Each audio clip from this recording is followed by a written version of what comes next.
Hello fellow coffee botherers. In this video we're going to be talking about this, the new Eureka Constanza R espresso machine. Yes, this is an espresso machine from Eureka, not a grinder. Exciting.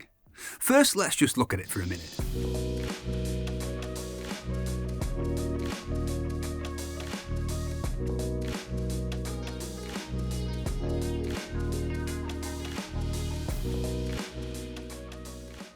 In a nutshell, this is a heat exchanger E61 group machine with a rotary pump and a PID. There's a Vibe pump version 2, the Constanza, so the R stands for rotary, of course. We'll go through the specs first and then we'll answer questions.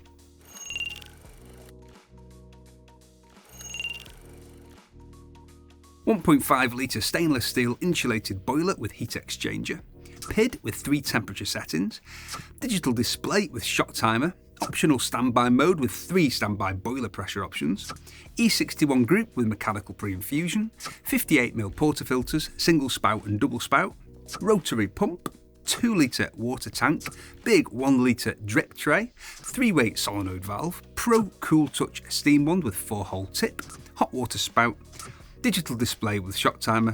I think I've already said that, just in case I didn't. There you go, said it again. Thanks anyway. 6 colour options with the ability to change your mind. More on this a bit later.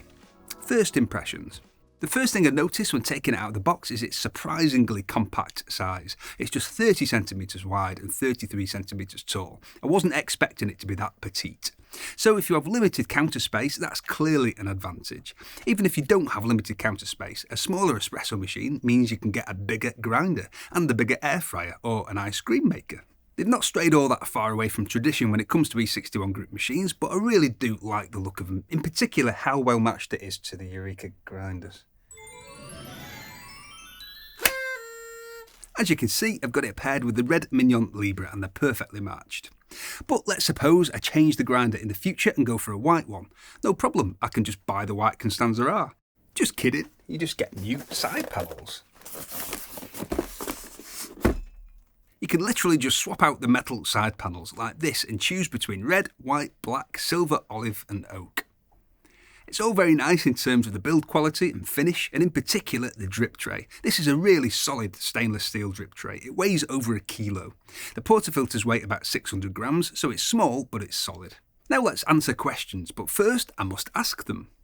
Eureka are a grinder manufacturer. Why are they now making espresso machines? I asked them this and they told me they wanted to produce the perfect pairing for their grinders, and I think that makes sense. Quite a few espresso machine manufacturers sell grinders that look the part when bundled with their machines so they can supply the entire setup. I think it makes sense for a grinder manufacturer to do the same. Look at what niche have brought out. Just kidding, but there's an idea for your niche. How much is it? See the pinned comment because I'm not 100% sure at the time of filming, but it's around the £2,000 mark in the UK. What's the espresso like? I've had some very nice espresso using the Constanza R, but this is a fairly irrelevant question when we're talking about machines at this kind of level, and I'm only bringing this up to highlight that.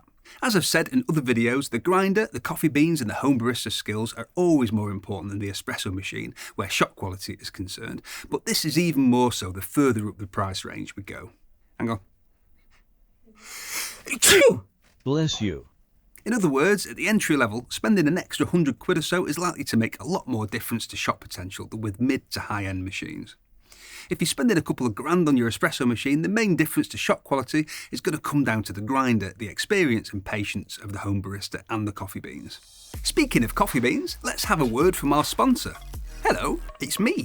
My coffee from seaworks.co.uk is freshly roasted nearly every day, and we have a range of 19 different coffees, including many that are great for home espresso. My favourite is chocolate brownie blend. I drink it every day. What's yours? Try our beginner home barista collection and use discount code YT25. Get 25% off, find out and let me know in the comments. What's the steam power like? Amazing. Let's time steam in 170ml of milk to 60 degrees Celsius.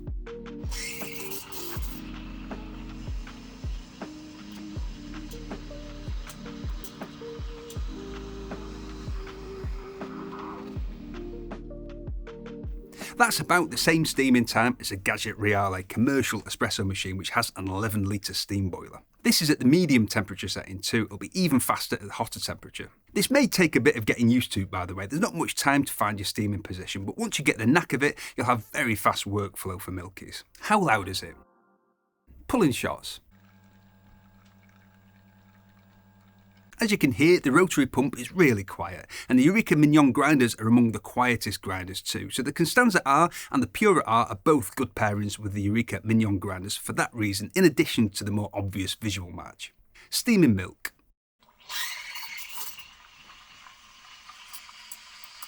The steam is very powerful, as I've said, so while you're getting used to it, you may end up hearing the louder, slightly disconcerting sounds of under or over aeration, but you won't hear that for long, as it only takes a matter of seconds. What's the standby mode? You can turn this on or off in the settings, and you can select what bar pressure you want it to drop down to in standby mode, so it doesn't shut it off altogether, it just uses less power by limiting the pressure to 0.1, 0.5 or 0.8 bars. And you can select a standby time in 1 minute increments up to 90 minutes, or you can just turn that off. What's the heat up time? It's an E61 type group, a big brass group with a thermosiphon. Machines like this need a decent heat up time to get the big brass group heated so it can do its job in ensuring temperature stability. Manufacturers usually state shorter heat up times than users. Eureka say 10 to 15 minutes. You could absolutely use this machine after this kind of heat up time. Basically, once the boiler is up to temperature, you could use it, but it'll be at its most temperature stable when it's been on for about 30 to 35 minutes. So personally, I just use the scheduling to have it turn on about 40 minutes before I want my first coffee. What are the brew temperatures? They're warm, hot and very hot. It's a heat exchanger E61 group machine, so we don't have exact brew temperatures, but warm is around 90 degrees Celsius, hot is around 94 and very hot is around 96. What's the scheduling like? There's one daily on and off schedule and it's really easy to program. Just go into the settings, week program, turn it on and set the on and off times for each day of the week. It has rotary dials. Would levers be better? They've gone with the more traditional rotary valves. I do prefer levers. Personally, I'd only ever use steam and water at full power, so for me, levers make more sense. But the steam dial only requires just under a full turn to get full power, and the water dial only half a turn, so it's not a big deal. Is it simple to use? It is. It self-primes, so there's nothing you need to do when you start using it other than fill the water tank. I managed to figure out everything in the settings menu without any RTFM. It's all very self-explanatory. What grinder should you pair it with? Personally, I'd go with the Eureka Mignon Specialita or the Libre if you want to grind by weight, or the Mignon Zero or Oro if you want a single dose. Obviously you can pair it with any brand of grinder, but if you go for Eureka, you can go for a matching setup like this. Negatives. Honestly, I can find very few negatives to speak of. It doesn't have pressure gauges, brew pressure or boiler pressure. Personally, that doesn't bother me as I can take or leave pressure gauges, as I've said before, but I think that might bother some people. What are the other Eureka espresso machines? Eureka have two lines at present, the Pura and the Constanza, both with a standard vibe pump version and a rotary pump version. In the UK, the Pura starts at about £1,500 and the Constanza starts at about £1,700 for the vibration pump version. As I've said, see the pinned comment and I'll update that with more precise price points once I have them. They're the same machine physically, same boiler, same group and so on, but the Constanza and Constanza R have an adjustable PID and a digital screen with a shot timer. The Pura and Pura R don't have the PID or digital screen and they have an on-off toggle switch instead of a button, and they have a steam pressure gauge. The Pura R, Constanza and Constanza R are all available as a custom version with the different side panel choices. Who's this for? If you were looking for a machine like this, a heat exchanger E61 group machine, and you were considering a Eureka grinder, I think this and the other Eureka espresso machines are really aimed directly at you, especially if you make a lot of milkies, given the mega steam power. If you were considering pairing any of the Eureka Mignon range with an E61 heat exchanger machine, it makes perfect sense to consider going for one of the Eureka machines, so you have a more aesthetically pleasing pairing. Coffee Cave comment of the week! Marty Hopkirk 6826 says, I've got chaffy beans.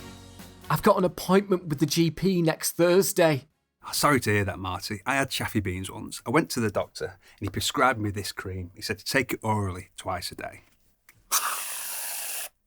Hello! Thank you very much for watching. And if you think coffee is absolutely flipping great and you enjoyed this video, we've got tons of content about how to make better coffee at home to take you from beginner to home barista. We've got reviews and how-tos on the most popular machines. If you like the sound of that, click on my face to subscribe. Tatty bye!